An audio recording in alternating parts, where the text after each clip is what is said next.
मुजराधनी बोला नायक. राज अफजलखान स्वराज्याच्या वाट्याने निघालाय.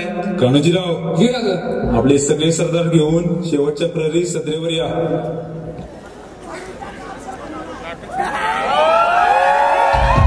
खानाचं सैन्य इथे कोयनेच्या तीरावर बेसावध आहे. इथून 3 वाटा फुटतात.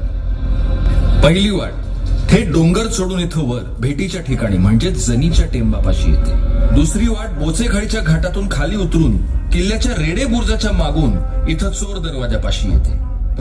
आणि तिसरी वाट पारच्या अलीकडून या मधल्या जंगलातून थेट गडाच्या महादरवाजापाशी येते. आणि चौथी वाट पारच्या घाटातून बाहेर पडून कुंभरोशीपाशी आंबेनळीच्या घाटाला येऊन मिळते. म्हणजे आपल्याला आंबेनळीच्या घाटापासून ते बोचेघळीच्या घाटापर्यंत सगळ्या वाटा अडवून हल्ला करायचा. आता पुढची योजना नीट ऐकून घ्या. दीपाई आऊसाहेब जी, तुम्ही आपल्या बांदल सेनेसह पार आणि जावळीच्या झाडीमध्ये दडून राहा. तुमच्या बरोबर अण्णाजी दत्तो, सुभानजी इंगळे आणि झुंजारराव मरळ असतील. कान्होजी काका आणि बाजी सर्जेराव पारच्या वाटा अडवतील. माणकोजी दहातोंडे, जीवाजी देवकाते, सुभानजी कणखरे, पिलाजी बेलदरे त्यांना कुमक करतील. आणि नारायण बापूजींच्या हाताखाली कमलोजी साळुंखे, रामजी पांगेरा आणि कोंडाजी वरखडे यांना राहू द्या. हैबतराव आणि बाळाजी नाईक शिळीमकर बोचेघळीच्या घाटामध्ये आपल्या सैन्यासह असतील.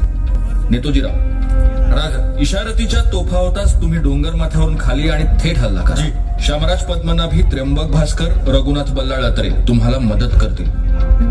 शामराज पंत, त्र्यंबक पंत आणि मोरोपंत पिंगळजी तुम्ही तानाजीरावांच्या नेतृत्वाखाली बाबाजी भोसले, डोहार, मारणे, पासलकर आणि ढमाले यांच्यासह फिरते राहा. गरज पडली तर काताजी इंगळे, हिरोजी फर्जन, जैताजी करंजवणे यांना मदतीला घ्या. आणि ज्याला गरज लागेल त्याला मदत करा. सगळ्यांनी एक गोष्ट ध्यानात ठेवायची. जर कोणी शस्त्र खाली ठेवलं तर वार करू नका.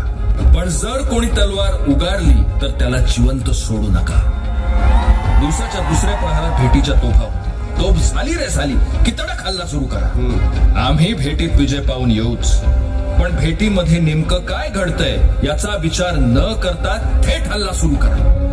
सगळ्यात महत्वाचं, आपल्या सैनिकांना आज रात्रीच्या अंधारातच जंगलात जाऊन कमीत कमी पुढच्या 14 घटका झाडांमध्ये लपावं लागेल.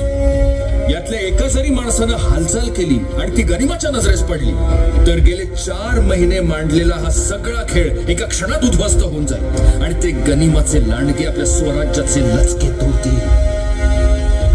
त्यामुळे या मोहिमेचं यशापयश आपल्यातल्या एक माणसावर अवलंबून आहे. ही गोष्ट प्रत्येकानं ध्यानी ठेवायची. हत्यारं कडक चालवा. हत्यार चालवण्याची सगळी हौस फेडून घ्या.